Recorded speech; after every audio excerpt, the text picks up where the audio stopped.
Deductive inference হচ্ছে এমন inference যেটা কখনো ভুল হবে না। যেমন আমরা একটু আগে দেখছি a ইকুয়াল টু বি এবং b equal to C, therefore c equal two,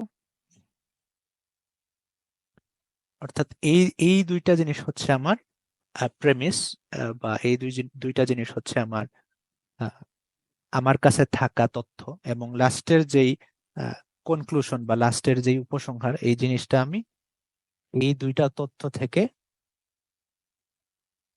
deduct করছি, এই দুইটা তথ্য থেকে আমি বের করছি যুক্তি খাটিয়ে। তো ডিডাকটিভ ইনফারেন্সের ক্ষেত্রে আমার কনক্লুশন গুলা খুবই সলিড থাকে।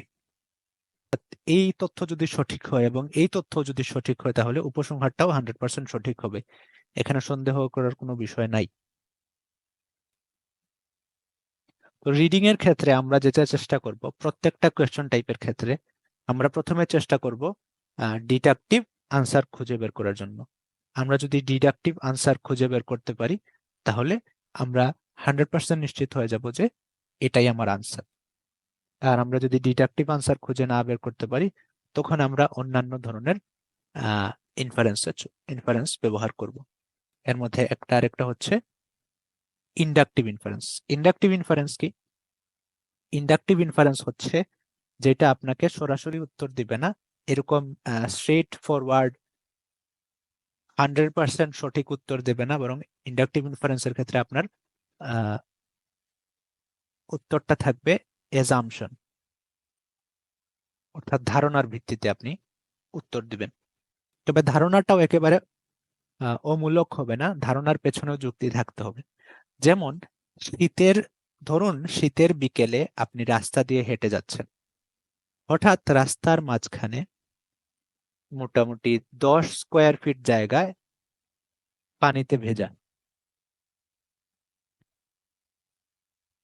আপনি চিন্তা করলেন যে এই জায়গাটা পানিতে ভেজা হওয়ার কয়েকটা কারণ হতে পারে। একটা কারণ হতে পারে রেইন, বৃষ্টি।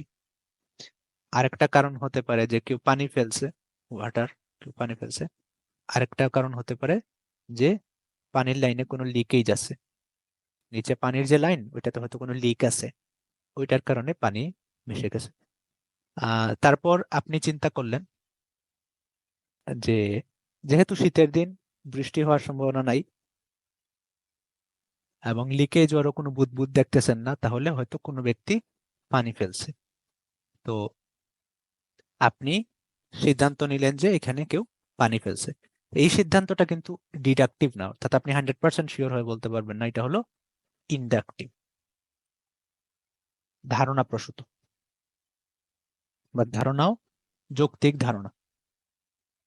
এবং লাস্ট আরেক ধরনের ইনফারেন্স আমরা দেখব, এটা হলো অ্যাবডাকটিভ ইনফারেন্স। অ্যাবডাকটিভ ইনফারেন্স কি? অ্যাবডাকটিভ ইনফারেন্স হচ্ছে সবচাইতে সঠিক উত্তরটা খুঁজে বের করা। ইন্ডাকটিভের কাছাকাছি, কারণ এটা থেকেও আপনি 100% শিওর হতে পারবেন না, বাট এটার মূল কাজ হচ্ছে বেস্ট অপশনটা খুঁজে বের করা। কিরকম? এখানে মনে করেন আমরা 3টা অপশন দেখছি, রেইন, ওয়াটার এবং লিকেজ। হ্যাঁ, এবং আপনি মনে করেন আরেকটু ভালোভাবে দেখার চেষ্টা করলেন, দেখলেন যে শুধু বৃষ্টি যদি হয় শুধু 10 স্কোয়ার ফিট জায়গার মধ্যেই পানি থাকার কথা না, আরো বেশি জায়গায় পানি থাকার কথা। তারপর আপনি চিন্তা করলেন যে তাহলে বৃষ্টি হবে না, ক্রস দিয়ে দিলাম। এরপর আপনি চিন্তা করলেন যে কেউ পানি ফেলছে কিনা। আপনি দেখলেন যে কেউ আসলে পানি ফেললে এত পানি জমার কথা না। তাছাড়া এখানে দেখা যাচ্ছে যে বুদবুদ উঠতেছে। ভালোভাবে আপনি দেখলেন যে বুদবুদ দেখা যায় না, তবে ওই জায়গায় হাত দিলে বোঝা যায় যে এখানে একটা পানির স্রোত আছে, ওই স্রোতেই হালকা একটা বুদবুদ হচ্ছে। তা বুদবুদটা হয়তো আগে একটু বেশি ছিল, এখন একটু কম। তো আপনি সিদ্ধান্ত নিলেন যে কি এখানে আসলে কেউ পানি ফেলে নাই। তাহলে কি হতে পারে? আপনার আরেকটা অপশন হলো লিকেজ। এই 3টে অপশনের মধ্যে আপনার কাছে মনে হলো যে এই অপশনটাই সব থেকে বেস্ট। যদি আরো একটা অপশন দেওয়া হতো যে এখানে হয়তো ট্যাঙ্কির লাইন আছে, কোনো একটা ট্যাঙ্কির লাইন আছে, এখানে হয়তো কোনো ভালভ ছুটে গেছে, তাহলে আপনি এই দুইটার মধ্যে আবার কম্পেয়ার করতেন, করে যেই অপশনটা বেটার মনে হয়তো ওইটাকে আপনি সঠিক হিসাবে চিহ্নিত করতেন। তো অ্যাবডাকটিভের মূল কাজই হচ্ছে অনেকগুলো অপশনের মধ্য থেকে যেই অপশন সঠিক ওইটা খুঁজে বের করা। এখন এটা দুই ভাবে হতে পারে, এক যেটার পক্ষে যুক্তি বেশি ওইটা হতে পারে, আবার আরেক রকম হতে পারে যে আপনি ক্রস দিয়ে দিয়ে গেলেন যে আচ্ছা এই রোগ হতে পারে কিনা, না এই রোগ হতে পারে না, যেটা নর্মালি ডাক্তাররা করে থাকে। ডাক্তারদের কাছে আপনি যখন কোনো একটা রোগ নিয়ে যান তখন তারা বিভিন্ন সিমটম মিলায়, সিমটম যখন কোনো একটা রোগের সাথে মিলে না তখন ওই রোগটাকে ক্যান্সেল করে ফেলে, তারপরে রোগকে ক্যান্সেল করে, এইভাবে তারা কিছু রোগকে ক্যান্সেল করে এবং কিছু রোগকে সিলেক্ট করে, এরপর ওই রোগগুলোর মধ্যে থেকে আবার ফার্দার টেস্টের মাধ্যমে খুঁজে বের করে যে কোনটা হওয়ার সম্ভাবনা বেশি। তো এটাও একেবারে এক্সাক্ট টেস্ট না করলে কিন্তু ডিডাকটিভ উপসংহারে পৌঁছা সম্ভব না। এজন্য ডিডাকটিভ ইনফারেন্সটা আমরা প্রথমেই করার চেষ্টা করব, কারণ এটাতে আমি যে রেজাল্ট পাচ্ছি ওইটা হচ্ছে 100% কারেক্ট। বাট ইন্ডাকটিভে কিন্তু আমার 100% হবে না, হয়তো 50% থেকে 90% হবে, হ্যাঁ, অথবা 99% পর্যন্ত হতে পারে।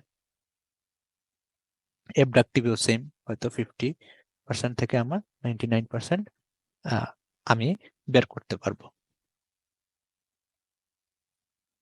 এছাড়াও আরো অনেক ধরনের ইনফারেন্স আছে, বাট ওগুলো আমাদের জন্য তেমন একটা প্রাসঙ্গিক না, এই কারণে ওগুলো নিয়ে আলোচনা করতেছি না, শুধু এই তিনটা নিয়েই আলোচনা আমাদের জন্য যথেষ্ট হবে ইনশাল্লাহ। এখন খুব কুইকলি একটা জিনিস আলোচনা করে ফেলি। তো এমসিকিউ এর ক্ষেত্রে কিন্তু আমার কাছে অনেকগুলো অপশন আছে, তাই না? অপশনের ক্ষেত্রে আমরা কি করতে পারি, অ্যাবডাকটিভ রিজনিং ইউজ করতে পারি বা অ্যাবডাকটিভ ইনফারেন্স ইউজ করতে পারি। অ্যাবডাকটিভ ইনফারেন্স, কারণ অ্যাবডাকটিভ ইনফারেন্সে কি থাকে, অপশনগুলা থেকে আমাকে অপশন থেকে আমাকে সিলেক্ট করতে হয়